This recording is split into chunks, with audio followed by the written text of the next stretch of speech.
Hey everybody, if you like OSR zines, I'm going to show you one today, and it's from Gazer Press. If you've seen my videos on these products here, Winter, Death, and Iron and Child, you know that Marcus Schoute has been making a lot of cool stuff for the OSR, especially Limitation of the Flame Princess.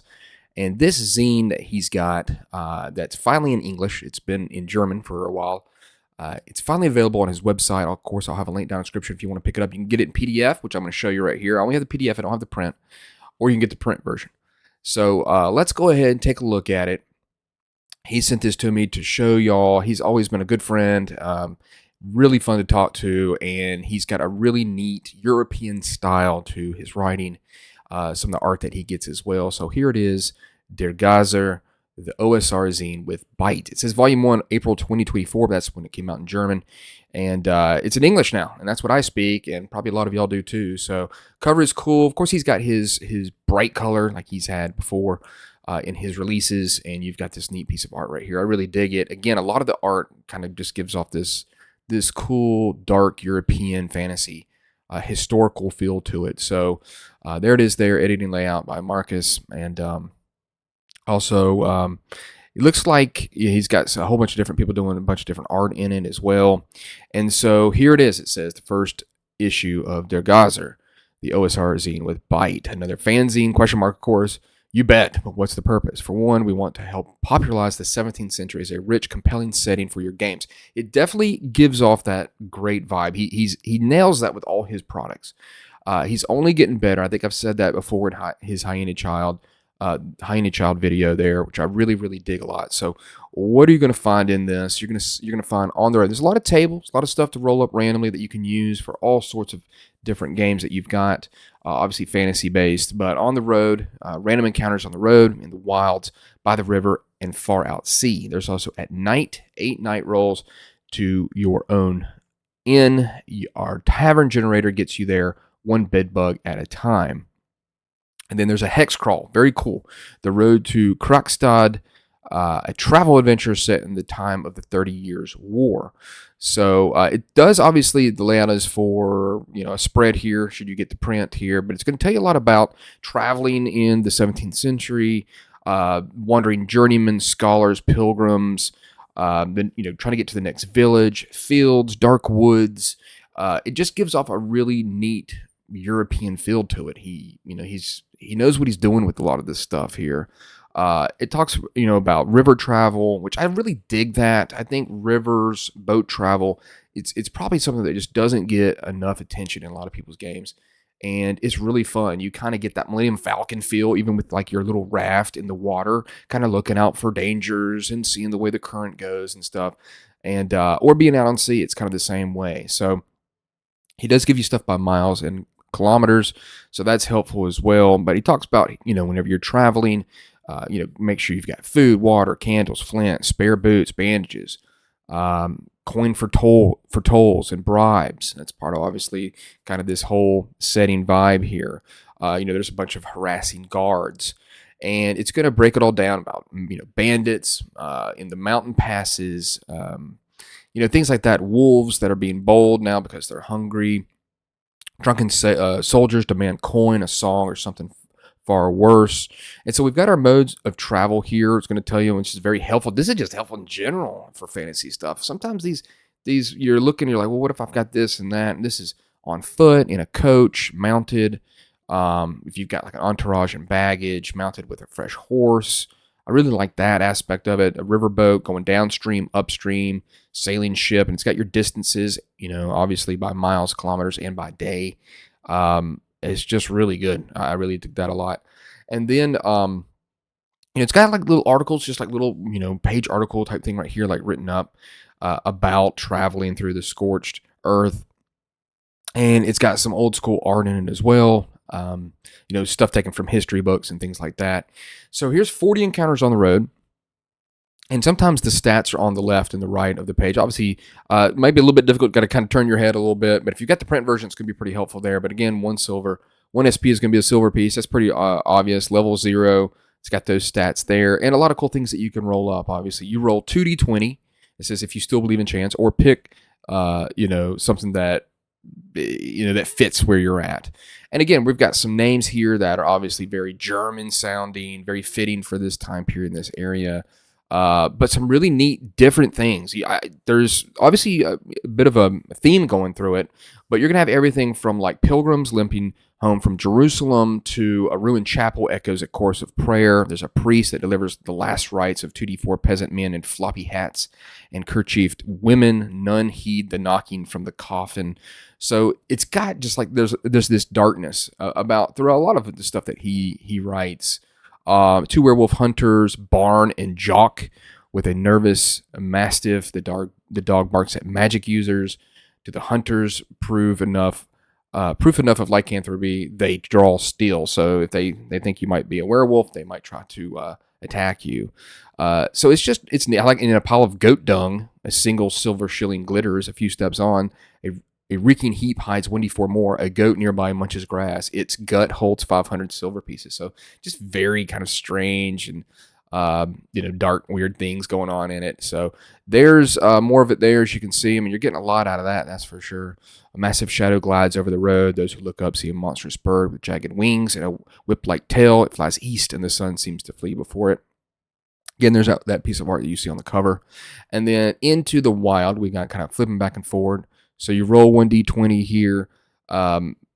Ruins choked with moss, the bones of a village abandoned ages ago. Among ivy and nettles, a headless gargoyle watches no one. I will say a couple times there's some words that it could just be from translation and stuff that I don't really recognize, and I had to kind of look it up. And it was obvious that was kind of, it's an kind of an old English word, and I know it just kind of gives a little bit of that European flair to it. But a half-eaten corpse of a stag stinks from the underbrush. Its antlers still proud. Interesting little things that are make your players kind of go, oh, what is this? And let's look more into it, when it's just simply what it is. I always like those things to see how players kind of like bog down and think it's much more than what it is when it's really not. And then we've got waterways, 1d20 here. Roll 1d6 for each day spent on the river, or a 1 to 2. On a 1 to 2, an encounter occurs. 4 dead horses rot on the riverside road. Crows feast in silence. Hey, they're going to get off and be, let's go investigate that and let's look. Always look. They always think that everything is some sort of mystery. So cool piece of art there. Across the sea. So obviously, as you're going, on a big ship there, a ship crawls across the horizon through the spyglass. The Venetian flag, golden lion on blood red cloth, a bloated whale corpse bobs in the waves. Sharks rips into it with quiet hunger. Just giving a good feel of the sea and what you might come across. And if you want to build on from that, obviously you can. Cool piece of art there. Then rotten ends and bed bugs, a tavern generator. We've got a lot of these, obviously, but it's cool to always see the names and stuff. The end's name. So maybe on and then the red giant, or on the red eagle, behind the sleeping hunter. There's you can roll for sleeping quarters. How many they've got there? There's a rude awakening. Maybe there's fleas, bed bugs. There's a stench. And then you can roll here for the innkeeper. They've got different types of innkeepers here, like the standard type of innkeeper. And then the ear, a spy of the Protestant Union, mistakes a PC for a courier. She's waiting for, slips them a sealed paper, enemy troop movements, drawn in haste and blood. So some little bit of adventure seeds here with the innkeepers. Maybe they're occultists. Maybe they're just a weirdo. I like that. What type of food do they have? What floats in the stew? In the cellars, a lot of really cool stuff here. Here's another D20 list. It's a slaughterhouse. It's a labyrinth. There's prisoners. There's coffins. Who's at the inn? So you've got different named characters here, NPCs, an old acquaintance, Jorl the Knife, Stein the Thief. Again, maybe with some cool adventure hooks to get your juices kind of flowing. By night in the woods, it says you shouldn't have made camp here. You shouldn't have come at all. So what's going on? Maybe a howling storm wind, an owl perches on a nearby branch, unblinking, wolves, a brook babbles near the camp. There's tracks in the mud. So always just a neat kind of thing of something else is going on, and it could be a little creepy. There could be something sinister about.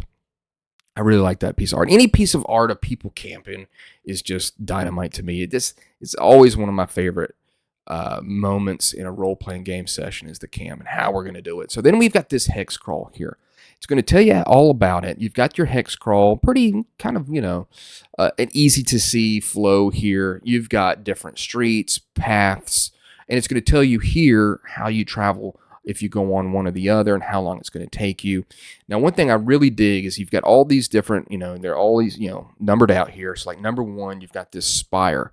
And if you get up to the top of the spire, it says the GM reveals hexes 2, 3, 4, 7, 8, 9, and 13, along with the party's destination, which is this town of Krakstad at hex 28. I just like the fact that you could go up high and see what's around, what direction you can go, landmarks and stuff, and then let the players kind of figure out, hey, let's go check that out. We saw that up there.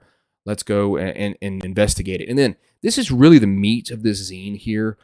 Some really neat encounters, places to investigate, some real kind of sinister stuff going on with murder, burying of secrets, again, that dark European feel.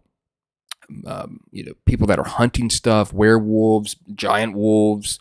The wolves are hunting people. There's undead. There's a couple of like cursed items in here as well that you may find like a treasure chest, but you actually can't get out of the labyrinth with it. You either have it and die, or you escape without it with your life. So there's like a hamlet here. NPCs you're going to come across. Some of them have some various schemes and things that you can get involved in.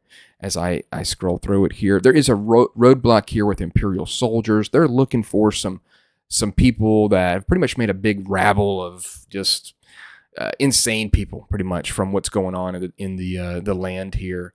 But yeah, and then at the end it talks about a little bit of Baphomet's son. I did a video on that as well. I'll probably link here. Here's a little teaser for it, showing you like the weather, or what does the corpse carry. And that's it. Like, it's a nice small zine. It's about, what is it? Actual stuff of new things, about 37 pages. And then you get this little teaser for Baphomet's son. And overall, I dig it. It's got that vibe. It's got that, dark European vibe to it. The 17th century in Europe. And he, again, he knows and really portrays that kind of feel to it. The dark, sinister, people that you think an NPC you may come across that might be nice, but actually they've just murdered their family, or their family's buried in the backyard because of this and that. Maybe some sort of pact they've made, some sort of murderous scheme they've come up with. And it's a really neat little zine, and just helping him get the news out there about it. That's what my channel does, is help people out as much as possible. And he's been really great with me, with the channel, and providing me with stuff so I can let y'all know about it. So here it is, dear Geyser. I've got some other stuff obviously coming soon, and so stay tuned for those videos. But check this out. Again, I'll have a link down in the description if you want to pick it up. Thanks.